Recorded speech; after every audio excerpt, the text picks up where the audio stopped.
মিথ্যা মামলা সাজিয়ে ধর্ষক বানিয়ে ইনজেকশন পুশ করে যারা দুনিয়া থেকে বিদায় করে দিয়েছে, এদেশের তৌহিদি জনতা তারও বিষয় দেখতে চায়। কথা বলেন ঠিক কিনা?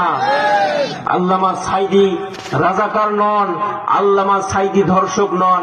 আল্লাহর কোরআন প্রচার করার কারণে তাকে অন্যায়ভাবে জেলখানায় রাখা হয়েছিল। কথা বলেন ঠিক কিনা?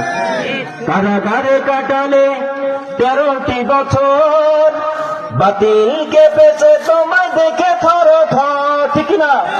কারাগারে কাটালে 13টি বছর, বাতিল কেঁপেছে তোমায় দেখে থর থর। তুমি যে ছিলে মোদের নয়নমণি, শহীদ হয়েছ তুমি তাই জানি। আল্লামা সাইদি তুমি মরুনি, শহীদ হয়েছ তুমি তাই জানি। শহীদ হয়েছ তুমি তাই জানি। বলেন আমিন। আল্লাহ